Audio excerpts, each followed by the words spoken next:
Good afternoon, everyone. Welcome back to another Ask Me Anything. I just realized as I was going live, if you wondered what my was, is because it was supposed to be CCYH Year 3, but that's okay. I said it and I will correct it before we load it. So this will not apply to people watching this in the future. Welcome. And as a reminder, I know most of you are not watching this live. You do watch it later. This will be available on our YouTube, our Facebook Live. It's going to go up on our website. And if you have any questions as we're going through this, you can drop them in the chat and we will answer them. If you're watching this later, you can put it in the comments and we will circle back to answer those. So we're going to talk about the Child Care in Your Home program. We're rolling in our third year here, and we have Sabrina with us. Say hi, Sabrina. Hello. Sabrina is one of our new case managers here at OCCP. She is on the ground with families, working directly day in and day out, and that is how we inform all the work we do. That is why we know what's happening in these programs, because we're learning from you guys, your experience. Sabrina, do you want to do just a quick about you? Sure. I'm a military spouse. My husband's in the Space Force. I've been working with OCCP for like 6 weeks, and it has been like a real masterclass in all of this childcare stuff. It is so much more complicated than I ever thought. But it's really fun and rewarding to help families figure this out, as stressful as it is for them. And I'm trying to not take on all this stress too. Yes. Yes. Yeah. It is a lot more complicated. We're so grateful for Sabrina. Sabrina homeschools her children, right? Yes. So she does not utilize childcare in a traditional sense. And so it has been a heavy learning curve, but it is that way for most families, right? Like when they are first navigating it, it is a heavy learning curve. Yes. So, okay, let's get started. All right. So, Sabrina, why don't you go ahead with introduction here? Sure. So we're talking about the CCYH program, which stands for Child Care in Your Home. And basically this program is a subsidy program that allows families to hire a private caregiver. So this is like a nanny would be the comp for private caregiver. Like I said, this is a subsidy program. So this is going to operate in the same way that if you're using the, Child Care in Your Neighborhood, the MCCYN program, if you're using that and that payment is in the form of a subsidy to the child care center, this is the same thing. The payment is in the form of a subsidy to your caregiver or your nanny that you're using.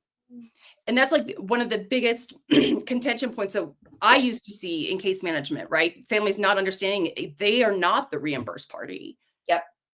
So absolutely. To the provider, and we'll talk a little bit about what that kind of means. Mm-hmm. So here, what I want to do just really quick, a brief overview of where we were, where we are. The year one, the initial year for this program, it was originally called the In-Home Childcare Pilot Program, ICHPP. At that time, it ran in its first year, it was in 5 locations. So it was the top 5, identified childcare deserts for DoD. When we looked back at it, it had served about 5 families in its first year. And so that was not, ideal. It was still very much a learning curve. We were figuring out how does this work for families. Mm-hmm. It was run by a third-party administrator at the time. And so if you remember from our last Ask Me Anything where we talked about who owns this, who runs this, we talked about third-party administrators, how the DoD, it's still a DoD program. So CCYH was still a DoD program, but at the time, they were utilizing Child Care Way of America as the third-party administrator. So they did just the administrative things, but the program was still owned and the responsible party was still DoD. In the first year, we really only saw dual mill families accessing this program. And so that also made it a little harder to hear from families to find out, how is it working? What does this actually look like for you? Year 2, we saw a name shift. So that's when it went into Child Care in Your Home. We love acronyms. There wasn't as much data on that one. There was an estimated around 40 something families that accessed it in that second year. It was still going through a third-party administrator. The DoD still contracted it out. But this time it expanded to 11 locations. So they added a few more blocks in there. I think the original, and now I'm really going to test my knowledge here, were the DC area, San Antonio, JBLM, Hawaii, Colorado Springs. I think with incredible. Sure, that sounds right.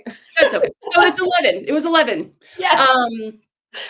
Again, we were still primarily only seeing dual mill families access this because it does go on based on your priority, just the same way that all the other programs do. And so when you start there at that top, it was that dual mill serving 2 people at once. Year 3, we saw a shift. So we had sent out we published a little post about it when the announcement was made that it was going to be shifting from the third-party administrator as the administrator, so Child Care Away from America as the administrator, into Navy CYP. So they are who currently operates militarychildcare.com, MCC. And so they were taking on the Child Care in Your Home program as well. We do not know how many families have been served. We know it's a lot more than that, but we don't know how many families have been served. There is a report due on this soon to Congress. So hopefully we do find out soon how this is going because it is a pilot program. Still 11 locations. There were changes to this. We did a brief CCYH update on this where we talked about you can now do nanny shares, which was something that was prohibited before. You can now do family members as your provider. So not parent or guardian, but it could be an aunt or a grandmother who is now offering that care. We've also seen it expand, especially I'd say in the last, month, we've seen more with mill working with a military active duty and a working spouse. That was something that we never saw before. It was just that 1B3 was just too low on that priority. So we needed to bump it up there a bit. So this has been great. It currently lives in when I say MCC, I mean militarychildcare.com. That's where it currently lives. That's where you will do everything. There's no longer a different website. Okay. And there are limitations, Sabrina. Yes, there are. And they are kind of big too. So first, it's expensive. Hiring a private caregiver is an expensive thing to do. And you really need to assess if this is going to work well for your family's finances and kind of what you've got going on. This is not cheap childcare, and we don't want it. We don't want cheap childcare. Right. We want high quality, affordable childcare, right? But this is expensive. It's time consuming getting through the CCYH process. It is not as simple as just like you submit your application and you're good to go. There are requirements. It takes a lot of time to get through the portal and submitting everything you need. This is not fast. You have to find your own provider. It's not like the military's providing giving you a provider. You have to find your own, and that means you're interviewing people, you're hiring people, you're trying to draft, an ad for a private caregiver. That takes time. That takes a lot of energy. You also have to pay taxes. So you need to have like a knowledge of payroll taxes and withholdings and things like that. That can be a steep learning curve. That's complicated as well. And again, this reimbursement is to the provider. It is not a reimbursement to the family. And so in some ways, when reimbursements go to like a childcare center, it's a little hands off. Like it just goes to the childcare center and you don't have to have a conversation about finances necessarily, but this is your childcare provider that you see every day. And so you have to navigate, how does this reimbursement work and have conversations that might feel a little uncomfortable or tough. And honestly, on that point, I mean, it's reliable care. It's as reliable as you can hire. Right. So if you have someone who is reliable, there is a possibility things change because you're relying on a single person to be your care provider. Right. So you could get through. It could be exhausting, I guess, is what I'm getting at. Like you could have done all of this and been like, yes, I'm there. And then you have to lose your provider and you start all over again. Absolutely. Yeah. Heavy emotional mental load in this one. Mm-hmm. So here are a couple of frequently asked questions that we get, that I've gotten in the past and that I see pop up on social media sometimes. And I try to pop in an answer where I can and redirect. One is, what are the requirements to be a provider? Because they've shifted, right? So what they were originally, they're not now. These are clickable links here when it's out. So you'll be able to link in. So this first one is going to take you directly to the MCC site and what those provider requirements are. For education, they have to have a high school diploma or a GED. It is a self-certification. No one's asking you. So if you're, you have your grandmother and you're like, well, where am I going to find her diploma? It's a self-certification. English, they do have to speak English. The level of that level of English is not delineated. So whether it's, I know my DLA people are out there being like level 1, level 2, level 3. They don't say, they just say English, read and write English. The next one, the frequently asked question is, do we need to turn in our pay stubs? So does the family need to give proof that they have paid their provider X amount of money in order to get the subsidy? And no, there is no requirement here to give pay stubs to, the Navy who's operating this for every branch and say, I am paying. There is nothing. Of course, you're going to pay. It's the law, so you're gonna do that.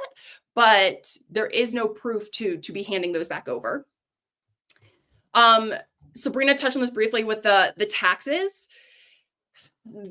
We get a lot of tax questions. We're not tax professionals. I will link you to some tax professionals, and we have some tax professionals that we refer families to because we have a working relationship with them where they've really tried to understand the CCYH program, how it works, what those impacts are.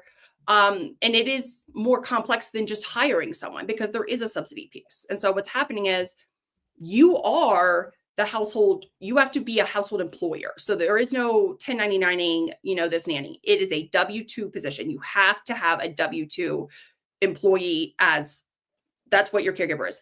But when the subsidy comes to your caregiver, they are considered a contractor to the subsidy entity, so to the DoD. So DoD, they are a contractor. That same person is your W-2, even though they're performing the same work. And so it does create a tax issue because to this next point here, it is a long timeline. So you are, as a household employer, required to pay in full during every pay period, which means you can't say, well, I'm going to get a subsidy in the future, so I'm only going to pay you this amount. That's not legally how it works. You have to pay the entire amount, which means you're paying taxes on that entire amount, which means that when they get that 1099, when we're seeing right now 4 to 6 months from the time that families are starting the process is when they're getting approved. And by starting, I mean, they have been accepted. We're seeing about within 90 days of the date that they're requesting care. So their data care needed, not the day they requested, what they listed as their data care needed. They're trying to push so that they are approving those within 90 days of that, usually within 90 days after, not prior. So just for your scheduling purposes there. And then from that point when you're accepted and you start this process, we're looking at 4 to 6 months, which means you can get back pay for that, right? Like they can back subsidize because you were approved, but you already paid taxes on what you've paid your provider. And now they're going to get taxed again because they are 1099 to the DoD, and that's how they're receiving that amount. So it's incredibly tricky. Yes. And we recommend professionals, and I'll give you some resources for that. But yeah, within 90 days of your date of care needed, because we still see families on social media saying, well, I applied a year before I needed it. Okay, but what did you put as your date of care needed? Because that's what they go off of. Right. Gone are the days of applying when you're pregnant, thinking that will give you a leg up, because they go based on your data care needed, not when you actually join the wait list. All right. And I still don't see any questions, so I'm going to keep going. All right, Sabrina, how do families access this within OCC? So your families are always welcome to enter our case management. And that is kind of our like vehicle to get, to be able to work one-on-one with us, essentially.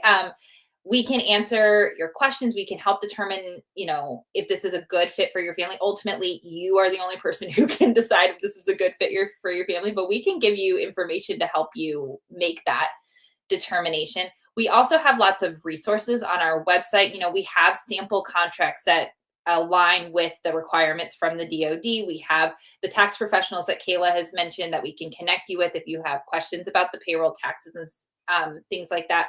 We also have, well, I guess those are outside of OCCP. So I'll let you talk about the nanny workbooks and stuff. We have resources to help you identify a nanny, connect with them, write an ad, things like that. All the steps that you're going to have to work through for the CCYH program to get access to it and have your provider and stuff, we can help you every step along the way.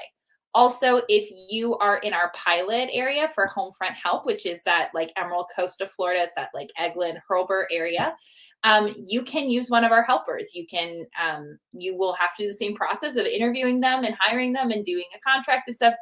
Using one of our helpers does not necessarily alleviate you from having to do all of those provider checklists. But they are people who are trusted caregivers. They have been done CPR training, they have certifications and stuff. Some of that is going to line up with what the DoD is requiring you to do as the by hiring a caregiver. But you are able to access our helpers if you're in that pilot location. Yeah, and I know that you mentioned things that are outside OCCP, and I will talk about those, but the difference is that inside OCCP, you don't have to pay for them. They are free. Good distinction. Yes. Yes, they're free. Inside OCCP, they are free. We do not charge families for anything. So correct. When we're outside OCCP, and again, you'll be able to click these links here once it's back up, once I have this up. So what I linked here first, the militarychildcare.com guide. So they have, this goes directly to their website and they list out some steps. It's more that they have, I think they list like a 4-step process, and then they have some links there. Within OCCP, we're working on that guide, but for now, this is what we have. That kind of gives you, I would say, like very much like not a 10,000, maybe like a 50,000 foot overview on what this process looks like. Most of the guides that you do find on the MCC. So for example, they say, you can find a provider here. It's going to loop you to that Military OneSource site where you get a free Sittercity account. It's often called the expanded, the DoD calls it expanded hourly care options. It is always going to be looping you right back to that free Sittercity account. And just as a note, because this is something families have asked us, they are not, just because you use the account through Sittercity doesn't mean that they are inherently qualified to participate in the CCYH or that they even want to. It's basically the same thing as a care.com or a Facebook page where you can ask for care and people can offer care, but you still have to do, all of that vetting legwork yourself. Some options that I did put $ next to them just in case. So care.com, you can look for providers there. They do have some tools there as well that if you wanted to, play around with them, I think they do have some like links for helping you figure out taxes. I think they have a payroll service that they do now. It all costs money, but you can you could try to find a care provider there. As Sabrina mentioned, one of the heavy lifts is writing a family ad. It doesn't sound like it's that complex, but words mean something. And if you've ever been on a Facebook page and you've seen someone say, I need someone to come watch my kids for, XYZ, you already know what's going to happen there. If it's not well written, right? It's going to be someone who's like, I'll come watch your kids for $5. And like, that's what's going to end up happening here. And so there is a nuance to how to write a good ad so that you don't have to do this over and over again. You can hire well, you can hire right. Design Your Family Life has done an amazing job at really coaching families through that. It's a coaching class. They have like consulting that you can buy from them to help you write your ad. They have guides.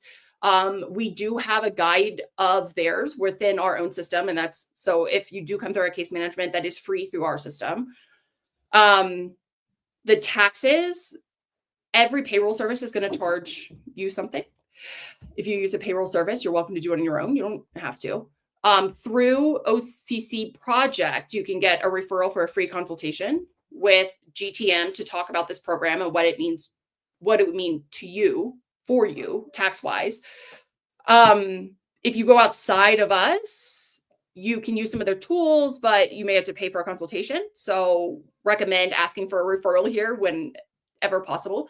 And this does link to their website where it really breaks down by state what your requirements are as an employer, tax-wise and, workman's comp, insurance, things like that.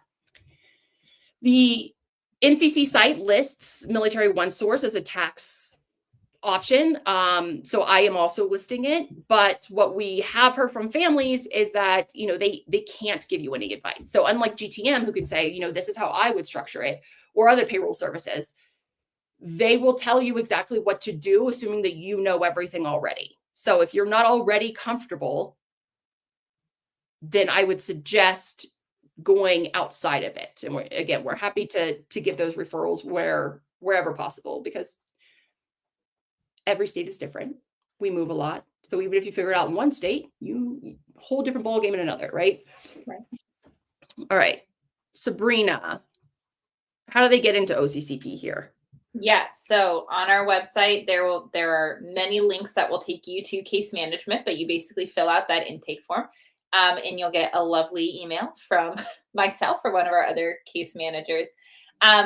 You can, sometimes people just need education. They just need to understand what this is, because it's complicated, and they just need to ask some questions. We're here to support that and happy to do that. We have, can connect you with the resources, help you determine if this is a good fit for you.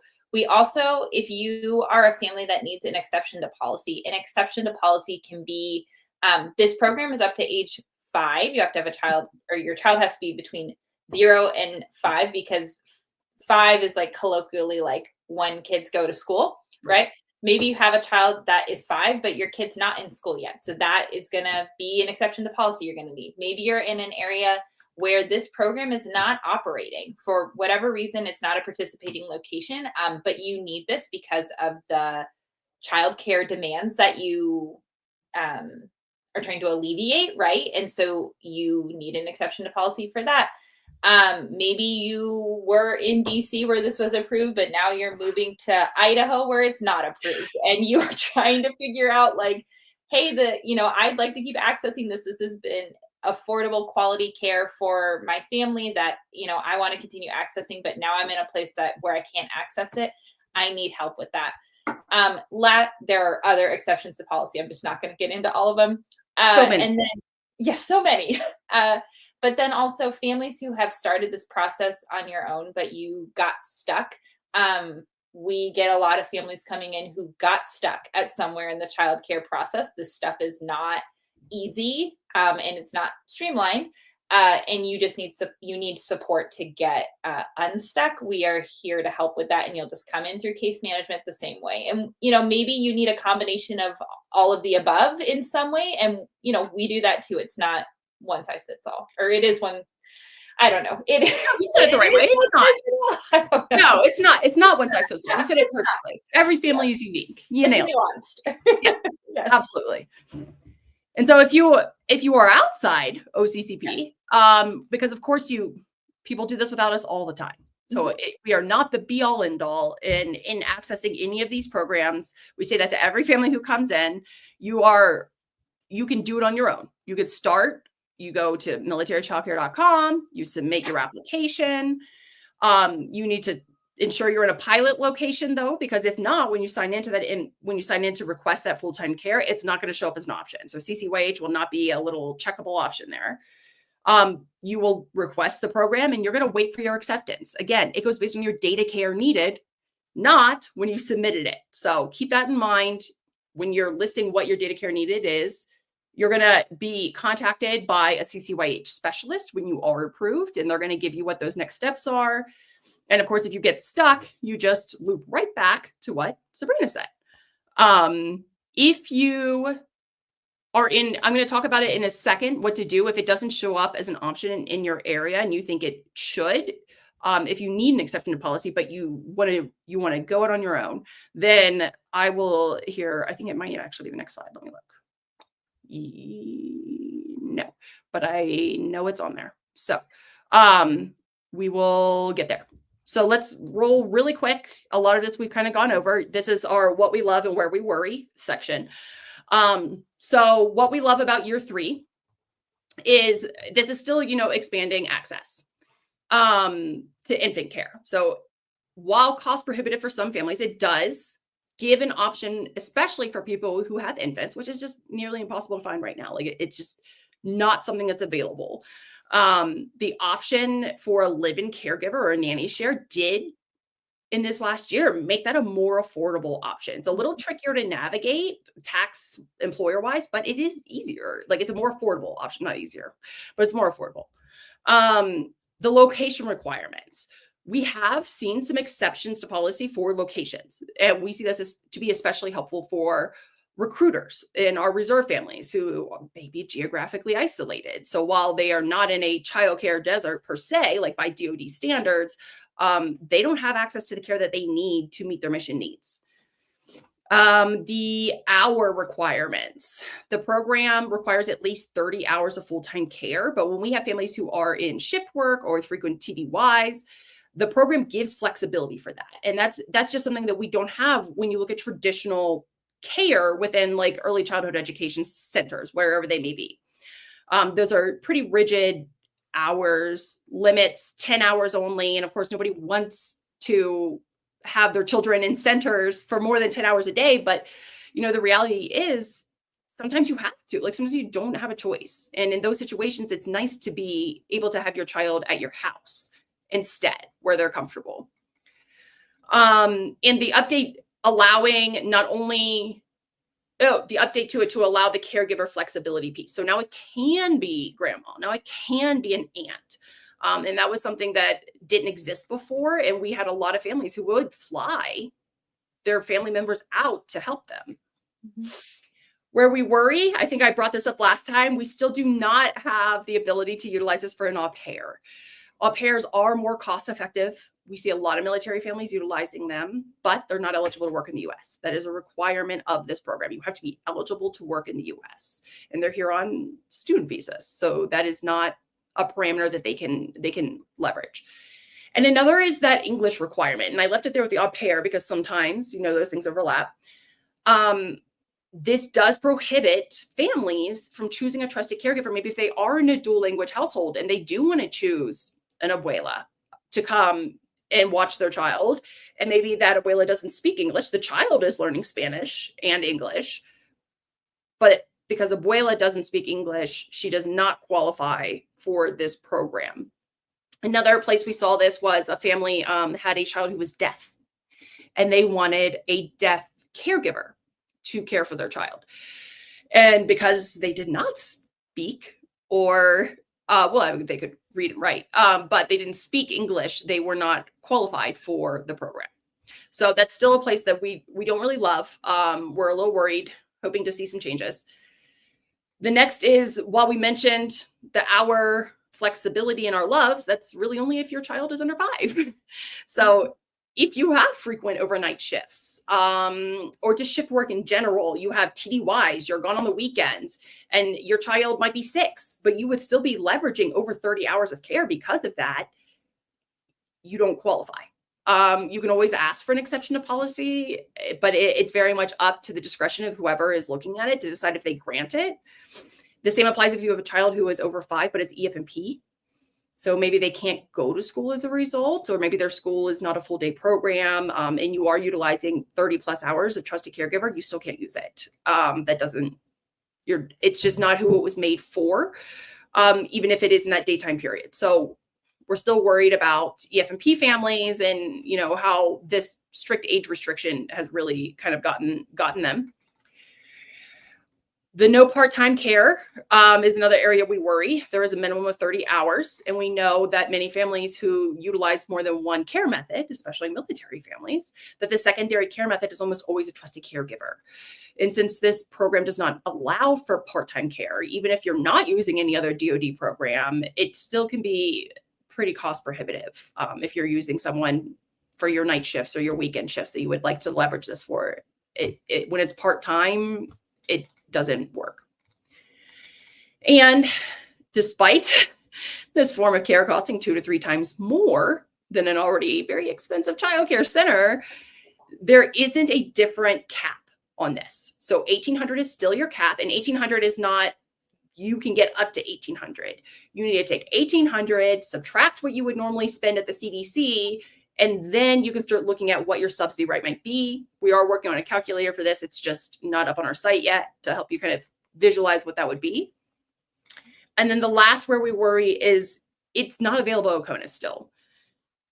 SOFA's tricky. Things are tricky overseas, but care is so limited overseas.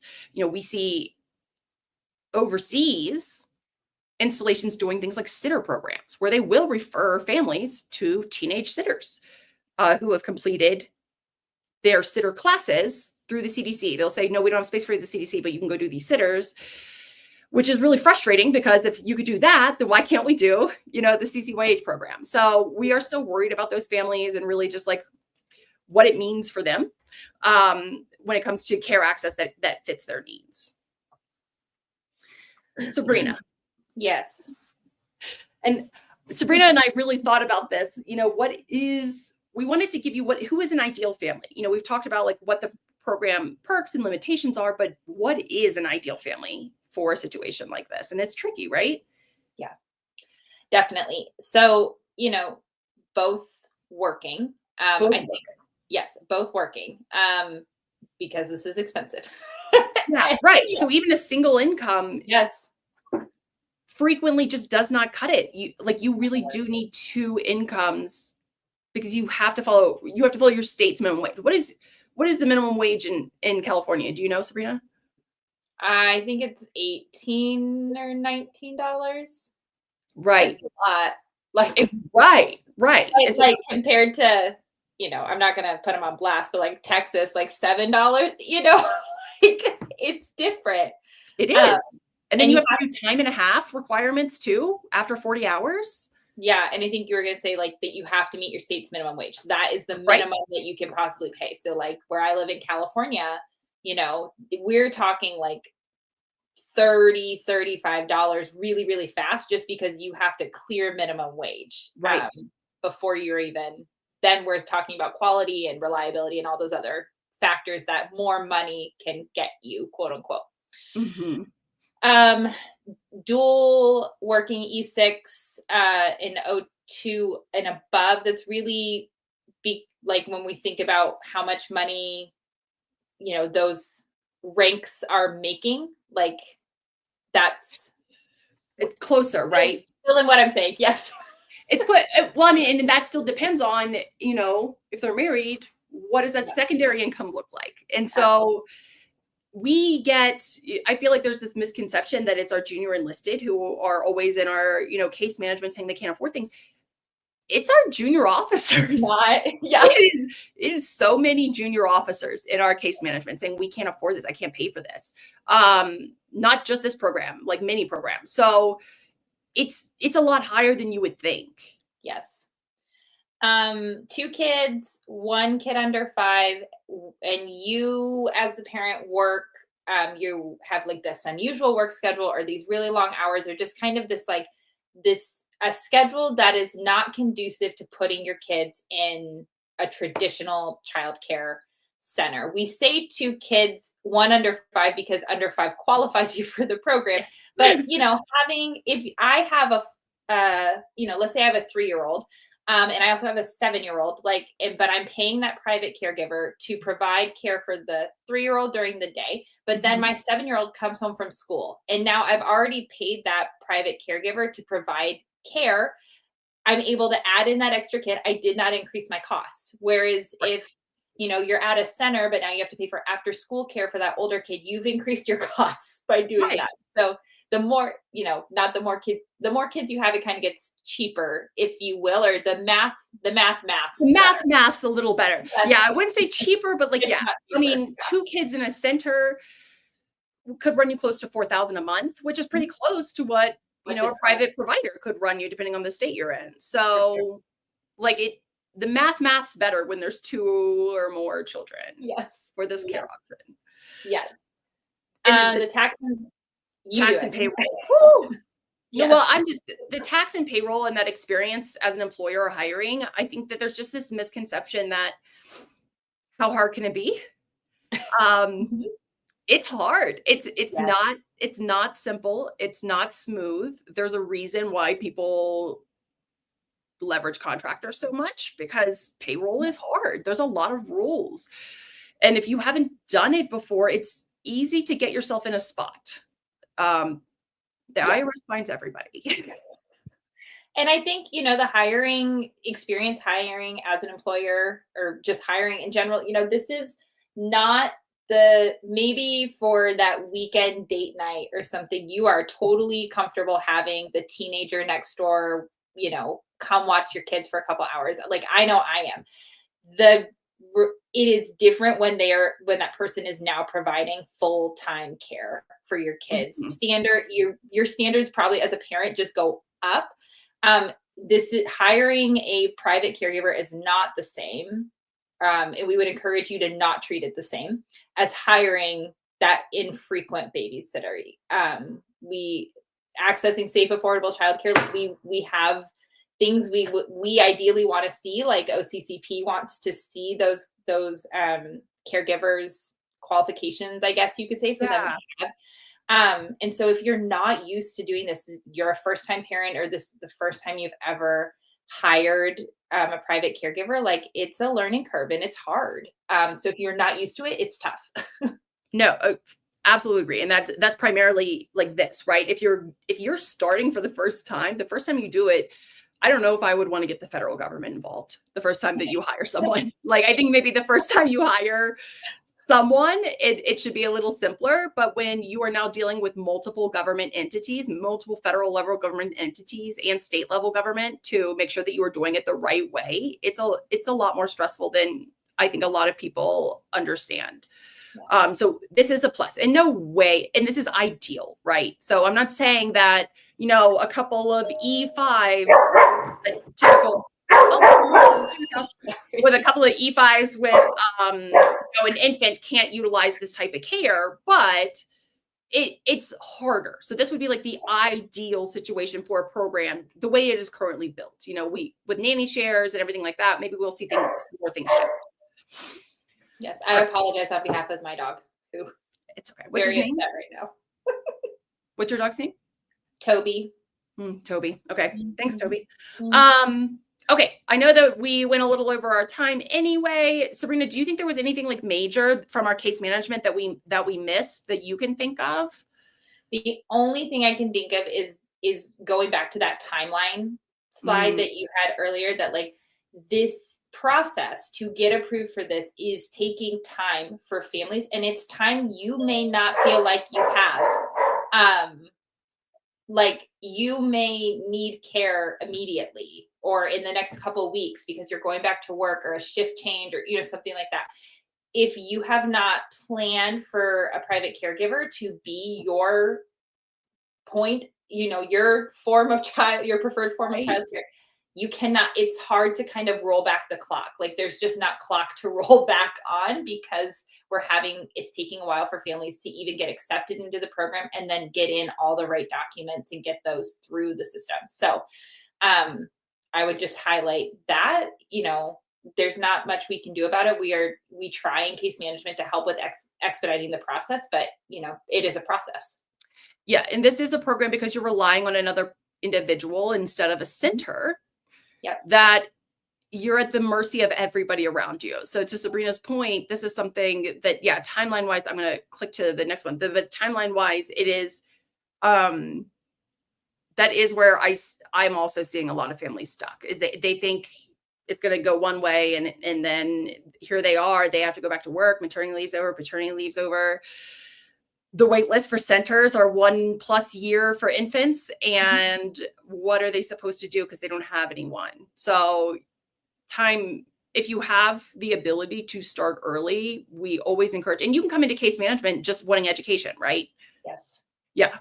That's totally a thing. Absolutely. And we encourage it. If you just want to know what your options are and get your ducks in a row, you can jump in. That is not unusual. Okay. So I know most of you do not watch this live. You watch it after the fact. So you can always drop questions into the chats later. We will go through, we will answer them. If you're a family who would like support navigating this program, you come into our case management. I would love to talk to you. Sabrina would love to talk to you. Any one of us would love to talk to you and get you help, whatever direction that might be. The presentation will be available in our education section of our website, available on YouTube, Facebook. And thank you, Sabrina, for joining us here today. And no problem. For all the work that you do. Thanks. Yeah. All right. Thank you and have a good weekend, everyone. Bye. Bye.